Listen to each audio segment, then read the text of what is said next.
हरियाणा तेज खबर की टीम ने वरिष्ठ भाजपा युवा नेता व क्षेत्र के समाजसेवी धर्मेंद्र तंवर से हरियाणा प्रदेश में होने वाले विधानसभा चुनाव के विषय पर उनसे बातचीत की।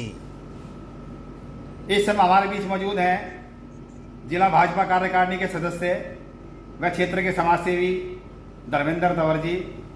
धर्मेंद्र जी, सबसे पहले स्वागत है आपका हरियाणा तेज खबर की ओर से। मैं जानना चाहूँगा, जैसा कि हरियाणा प्रदेश में विधानसभा चुनाव जल्दी होने जा रहा है, आपकी पार्टी के नेता और कार्यकर्तागण कह रहे हैं कि हरियाणा में तीसरी बार बीजेपी की सरकार, जबकि कांग्रेस विपक्ष ये कह रहा है कि बीजेपी बिल्कुल साफ हो जाएगी हरियाणा प्रदेश से। क्या प्रतिक्रिया इस बात में? देखिए, सबसे पहले तो मैं आपका धन्यवाद करूँगा कि ये हमारा तीसरा स्तंभ होता है मीडिया, जिसके माध्यम से जनता के बीच आवाज़ जाती है, शासन की, प्रशासन की, पक्ष की, विपक्ष की। और रही बात कि कांग्रेस क्या कहती है, कांग्रेस का कार्यकाल लोगों ने देखा हुआ है और बीजेपी का कार्यकाल भी लोग देख रहे हैं। जिस तरीके से देश प्रगति की तरफ है, आदरणीय प्रधानमंत्री नरेंद्र मोदी जी के नेतृत्व में, पीछे हमारे मनोहर लाल जी खट्टर जी के नेतृत्व था और आज नायब सिंह सैनी जी के नेतृत्व में हरियाणा प्रगति की तरफ है, विकास की तरफ है। तो इसमें कोई संशय नहीं है कि तीसरी बार सरकार आने में कोई आपत्ति है। पूर्ण रूप से पूर्ण बहुमत के साथ में तीसरी बार भारतीय जनता पार्टी हरियाणा के अंदर अपनी सरकार बनाने में कामयाब रहेगी। धर्मेंद्र जी, जैसे कि हम बात करें अपने सोना विधानसभा क्षेत्र की, तो कई दर्जन लोगों ने आवेदन किया हुआ है टिकट के दौड़ में। आपका नाम भी पैनल में आगे गया हुआ है, जैसे कि हम गाँव सर्वे कर रहे हैं। तो जो टिकट मांगने के नियम और कायदे हैं बीजेपी के, तो क्या आप उनको कितना फॉलो करते हैं? देखिए, सभी को टिकट मांगने का हक है और सभी पार्टियों के अंदर लोग अपने अपने आवेदन कर रहे हैं। हमने भी आवेदन किया है और भारतीय जनता पार्टी के हम कर्मठ कार्यकर्ता है और एक कार्यकर्ता के नाते ही हमने टिकट का आवेदन किया है, किसी पद के उद्देश्य से नहीं किया हुआ है। 2009 से जब मैं बीटेक कर रहा था, सेकेंड ईयर में था, तो मेरे दादाजी आदरणीय तेजपाल तंवर जी चुनाव लड़े थे सोहना से भारतीय जनता पार्टी के टिकट पर। तो तब मैं सक्रिय वहाँ से हुआ हूँ, उससे पहले भी थे। और 14 के चुनाव में तो पूरा 3 महीने का जो पूरा कार्यकाल था, उसको प्रारूप था, वो सारा मेरे हाथ में दायित्व था और हमने बहुत अच्छे मार्जिन से सोहना के अंदर ये पहली जीत थी आदरणीय तेजपाल तंवर जी की, जो भारी बहुमत से हुई थी जब से सोहना विधानसभा बनी हुई है। तो एज ए कार्यकर्ता हम लगे हुए निरंतर। और मैं आपको चैनल के माध्यम से बताना चाहूँगा, मैं बीटेक आईटी लाइन से इंजीनियर हूँ और उसके बाद मैंने एमटेक करी सॉफ्टवेयर इंजीनियरिंग में। मेरा छोटा भाई डॉक्टर है, डेंटिस्ट है और शिक्षा की तरफ एक हमारा अग्रसर है कि हमारा क्षेत्र शिक्षित हो, क्योंकि शिक्षा ही एक ऐसा माध्यम है जिससे हम आगे उन्नति की तरफ बढ़ सकते हैं। और इसका एक जीता जाता एग्जाम्पल मैं लेटेस्ट दूँ तो आपको, हमारे खेला गाँव से हमारे सरपंच जी के सुपुत्र आईएएस बने हैं। तो बेटा उनका आईएएस बना है, लेकिन पूरे क्षेत्र के लिए गर्व की बात थी कि हमारे क्षेत्र से एक बच्चा आईएएस बना है। तो मेरा जो विजन रहेगा कि हमारे हर घर से IAS, IPS, HCS, doctors, engineers निकले, साइंटिस्ट निकले, डॉक्टर अब्दुल कलाम जी जैसे। तो मेरा यही है और मुझे लगता है, जैसा कि आदरणीय प्रधानमंत्री जी ने 15 अगस्त को संबोधन में कहा था कि शिक्षित युवाओं को राजनीति के अंदर लाना चाहिए, और उस पैमाने पर हम कहीं बेहतर खरे उतर रहे हैं।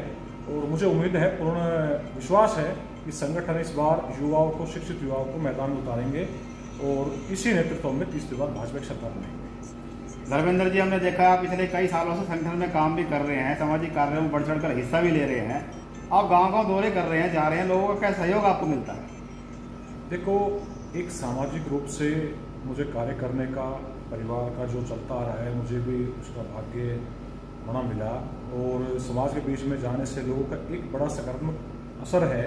और लोग चाहते हैं कि भारतीय जनता पार्टी इस बार यूथ को टिकट दे ताकि यूथ सामने आए। और पब्लिक का बड़ा क्लियर मत है कि जैसे ही पार्टी टिकट अनाउंस करेगी तो जनता खुद चुनाव लड़ेगी।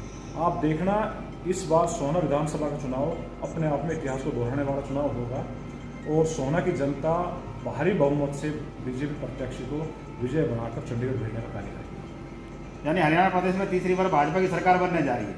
इसमें तो कोई गुंजाइश की बात ही नहीं है। धर्मेंद्र जी, सोहना विधानसभा क्षेत्र में विकास कार्यों को आप किस तरह से देखते हैं? देखिए, विकास तो जब पहले और सरकारें थी तब भी आपने देखा था। हमारे यहाँ पे जेल लाने का कार्य करा गया। अगर शायद उस समय में यहाँ पर यूनिवर्सिटी लाई जाती तो एक इसका छोटा सा मैं एग्जांपल दूँ, हमारे क्षेत्र के अंदर जहाँ पर 5वीं कक्षा तक स्कूल है, वहाँ पर हमारे क्षेत्र की बेटियाँ बेटे 5वीं तक पढ़े मिलेंगे, जहाँ पे 10वीं तक है वहाँ 10वीं, जहाँ +2 तक है वहाँ +2, जहाँ पे कॉलेज की व्यवस्था है वहाँ कॉलेज तक है।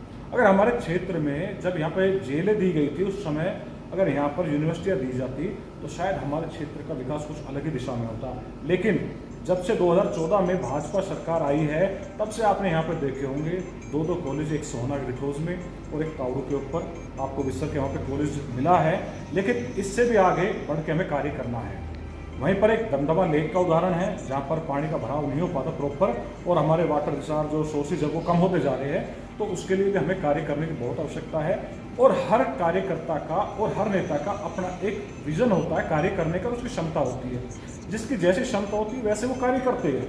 तो हमें लगता है अगर जो हमें पार्टी और जनता हमें मौका देती है सेवा करने का, तो ये बहुत सारी जो बेसिक चीज़ें हैं जिन पर कुछ कार्य हुए हैं, कुछ अभी होने हैं, उसको एक बड़े स्तर पर लेके जाएंगे। मेडिकल कॉलेज की स्थापना कराना यहाँ पे उद्देश्य रहेगा। हमारे यहाँ पे सुपर स्पेशलिटी हॉस्पिटल जो सरकार के द्वारा बनाया जाए और चलाया जाए, इस तरह की व्यवस्था यहाँ पे हो। इंफ्रा के लिए पब्लिक को नेताओं के पास ना आना पड़े, वो कार्य निरंतर चलते रहने चाहिए ऑटोनोमस मोड के अंदर। धर्मेंद्र जी, सोहना विधानसभा क्षेत्र की जनता को आपने अपना अमूल्य समय दिया, अपने विचार उनके सामने रखे, आपका बहुत बहुत धन्यवाद। बहुत बहुत धन्यवाद जी। और अमूल्य समय जनता का होता है, समाज का होता है, 36 बिरादरी का होता है। समाज 36 बिरादरी से मिलकर बनता है और उन्हीं के कारण ही नेता बनते हैं। और मैं तो बड़ा भाग्यशाली हूँ कि मुझे समाज के बीच में जाने का मौका मिलता है, लोगों से बातें करने का मौका मिलता है। और ये समाज ही निर्णय करेगा, समाज ही आदेश करेगा कि आगे का क्या स्वरूप रहेगा। और मेरे तो एक ही आग्रह रहेगा कि आप उठो, जागो, यूथ को आगे बढ़ाओ। समय का बदलाव है। पुराने हमारे जो बुजुर्ग हैं उनके विचारों संस्कारों को साथ लेके, युवा पीढ़ी के विचारों को साथ लेके एक नए भविष्य का निर्माण करेंगे और सोहना क्षेत्र का दोबारा से उत्थान करेंगे और शिव नगरी का चारों दिशाओं में नाम करेंगे। बहुत बहुत धन्यवाद।